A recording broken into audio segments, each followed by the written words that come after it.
अस्सलाम वालेकुम viewers, welcome to MCA class number आज 3 है। और इस माइक्रोसॉफ्ट वर्ड के अंदर आज का जो हमारा लेक्चर है वो इस सॉफ्टवेयर माइक्रोसॉफ्ट ऑफिस वर्ड 2007 के अंदर हमने होम के तीसरे टॉपिक को रीड करना है, जो कि हमारा क्लिपबोर्ड, फ़ॉन्ट और उसके बाद पैराग्राफ है। पैराग्राफ का इस्तेमाल उस वक़्त किया जाता है जब एक से ज़्यादा लाइनें आपके पास लिखी हुई हों। तो यहाँ पे हम सबसे पहले कैप्स लॉक ऑन करके यहाँ लिख लेते हैं, 3 लाइनें ऐड कर लेते हैं। MUTLOOBCOMPUTERACADEMY।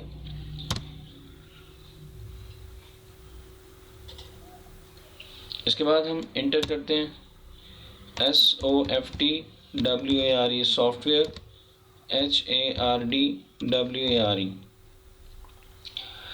तो ये हमारे पास कंप्यूटर का लफ्ज़ है। मैंने पिछले लेसन में ये बता दिया था, इसको कंट्रोल C से कॉपी करना है और जहाँ हमें ज़रूरत होगी वहाँ कंट्रोल V से पेस्ट कर सकते हैं,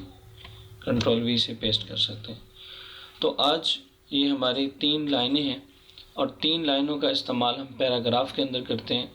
तो पैराग्राफ में जब आप इस काम को स्टार्ट करना चाहते हैं तो इसमें पहले आपकी सिलेक्शन ज़रूरी है। याद रखिए, जब तक आप किसी भी ऑप्शन को सिलेक्ट नहीं करोगे तो काम नहीं हो सकता। अब सबसे पहले हमारे पास है बुलेट्स बटन का नाम है और उसके बाद इसका इस्तेमाल स्टार्ट ए बुलेटेड लिस्टेड, यानी कि हमारी जो तीनों लाइन हैं इनके स्टार्ट में बुलेट्स लगाना। अब जाहिर बात है, बुलेट्स तो शो हो गया, एक तो हमने तब्दीली देख ली है और इसके अंदर दूसरी तब्दीली देखिए कि आप जब बुलेट्स नहीं लगाते तो इन लाइनों के दरमियान में स्पेस का गैप ज़्यादा है। ये हमारा बुलेट्स का काम जो है, एक तो इसकी निशानदेही कर रहा है और दूसरा लाइनों की स्पेस को क्लोज कर रहा है।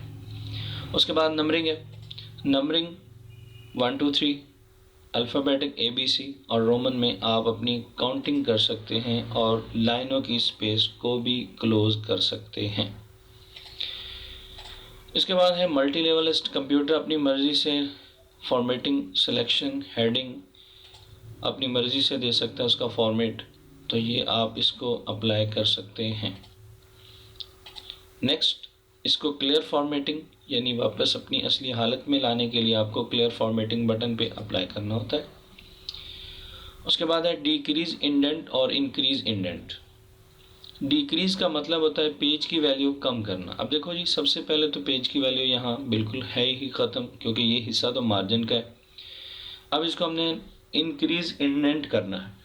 इंक्रीज इंडेंट करने से आप जब क्लिक करते हैं लेफ़्ट तो आपका पैराग्राफ पूरे का पूरा राइट साइड पे चला जाता है।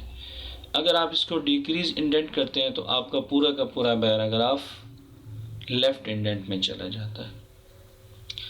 तो इसका इस्तेमाल डिक्रीज इंडेंट पेज की वैल्यू कम करना और इंक्रीज इंडेंट पेज की वैल्यू बढ़ाना।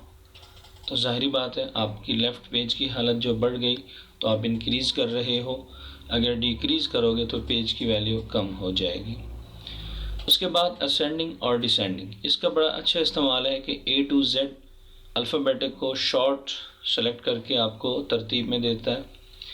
जब आप इसे क्लिक करेंगे तो उसके बाद इसमें 3 ऑप्शन हैं। सबसे पहले टेक्स्ट, उसके बाद नंबर, उसके बाद डेट।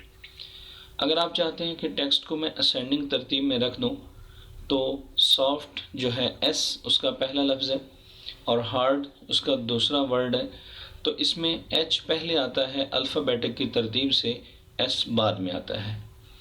जैसे ही आप असेंडिंग तरतीब पे क्लिक करते हो तो हार्डवेयर पहले आ गया और सॉफ्टवेयर बाद में आ गया। तो इसका मतलब कि हमारी तरतीब जो है अब असेंडिंग हुई है, पहले डिसेंडिंग थी। तो ये तरतीब आप टेक्स्ट में, नंबर में, डेट में अपना सकते हैं। और इसको डिक्रीज इंडेंट, डिसेंडिंग तरतीब का इस्तेमाल ये है कि आप इसके अंदर उल्टी तरतीब इस्तेमाल कर सकते हैं, जैसे मैंने पहले लिखा था सॉफ्टवेयर और उसके बाद हार्डवेयर। उसके बाद है एंड बुलेट्स। एंड बुलेट्स का इस्तेमाल उस वक्त किया जाता है जब आप किसी भी पैराग्राफ को उसके दरमियानी गैप को चेक करना चाहते हैं। IRFAN इरफान, उसके बाद मैंने स्पेस डाला, मैंने टैब डाला, मैंने स्पेस डाला, फिर MCA लिख दिया।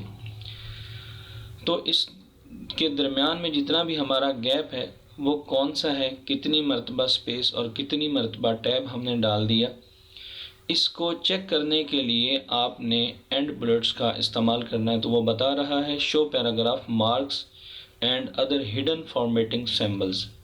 जैसे ही आप लेफ़्ट क्लिक करते हैं तो आपको बता रहा है एंड बुलेट्स।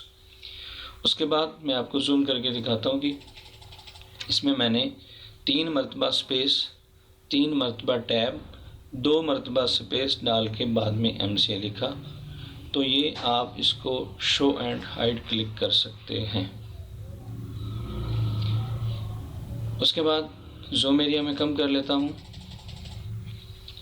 पैराग्राफ को मैं सेलेक्ट करता हूँ, पूरा का पूरा पैराग्राफ कंट्रोल L से लेफ़्ट इंडेंट, कंट्रोल E से सेंटर और कंट्रोल R से राइट और कंट्रोल J से जस्टिफाई कर सकते हैं।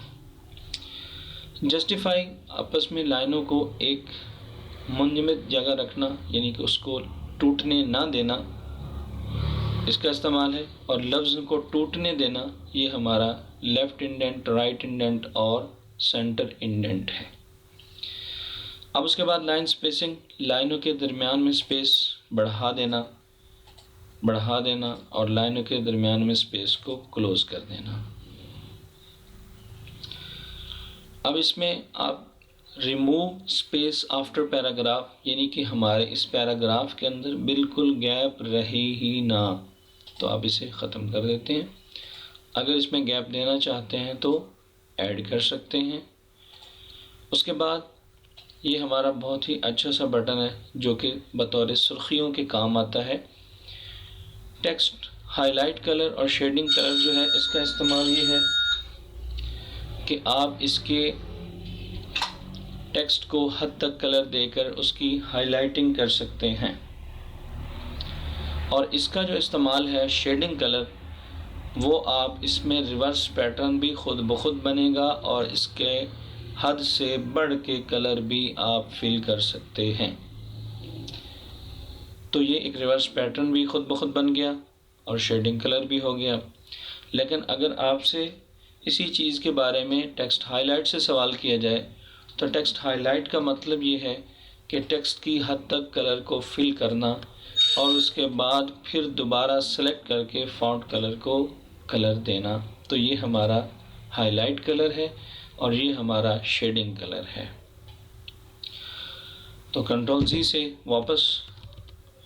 अब उसके बाद है बॉर्डर। आप अगर टॉप पे बॉर्डर देना चाहते हैं टॉप पे बॉर्डर दे सकते हैं। अब इस बॉर्डर की चेंजिंग करना चाहते हैं तो बॉर्डर एंड शेडिंग में जाके आप डबल लाइन, ट्रिपल लाइन और उसके बाद अपने कलर को चेंज करके ओके करें और उसके बाद फिर टॉप बॉर्डर को क्लिक करें, आपका बॉर्डर चेंज हो जाएगा। तो आज तक हमारा लेक्चर कंप्लीट हुआ पैराग्राफ। अल्लाह हाफिज़।